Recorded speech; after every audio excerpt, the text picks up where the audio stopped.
Government efforts to de-radicalise jailed Islamic extremists are failing, former inmates have told the BBC. The prison service employs Muslim chaplains to challenge and undermine extremist ideology. But former prisoners claim the imams are viewed as puppets and allege some have even been assaulted. The Ministry of Justice said it was working with a number of third sector partner organizations to rehabilitate prisoners. Around 200 extremists have been jailed since the 2005 London bombings, and some are now due for release from prison and are returning to their communities. Londoner Qasim, not his real name, who was 17 when he was jailed for 3.5 years, after admitting attending a place used for terrorist training, said the prison imams failed to challenge his core beliefs. "Prison didn't change my views at all. In fact, it made me stronger in my beliefs. Shah Jalal Hussein, they didn't try to de-radicalize me. There wasn't much of that at all, to be honest. There was a prison imam, but he only came on a Friday to lead prayers," he told BBC Radio 4.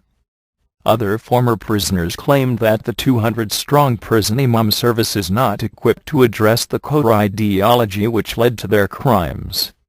Shah Jalal Hussein, who also lives in London and spent 18 months in prison after being convicted of raising funds to support terrorism, claimed that prison imams were viewed with open hostility and as puppets of the regime. A number of times the imam was even attacked physically. He tried to press charges but dropped them in the end. "Prison didn't change my views at all. In fact, it made me stronger in my beliefs," he said. No easy solution.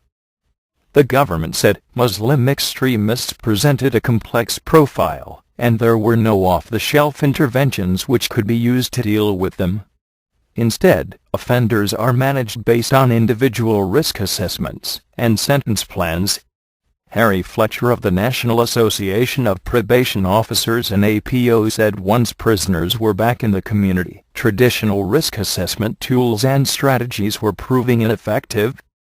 Mr. Fletcher said there was still no guidance to help his members deal with the growing numbers of former terrorist prisoners now being released into hostels and the community.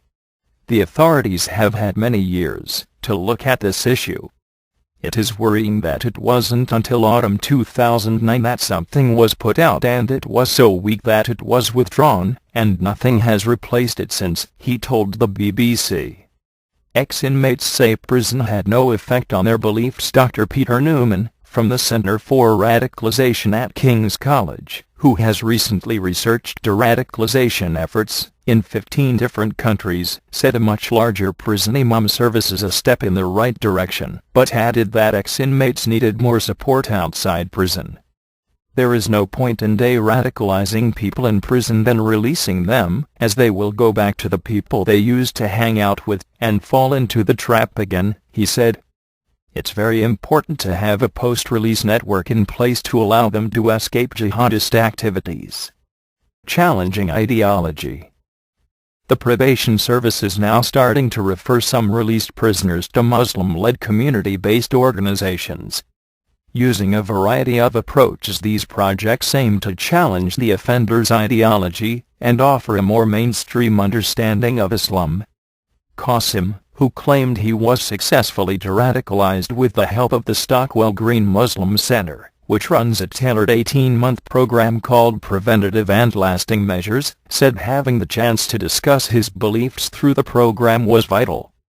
"I had one-to-one sessions and mentoring. It's been positive to address various issues and not feel you are in trouble. My mind has now changed.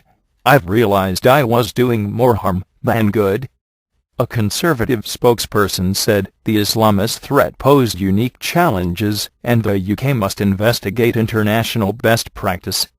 The Liberal Democrats added the process of de-radicalization, monitoring, and rehabilitation has to continue outside of prison as well.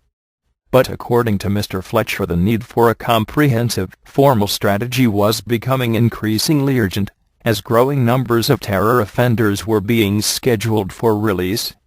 What we would like to see now is attention given to strategies both inside prison and out that would offer de-radicalization and reduce the risk to the public.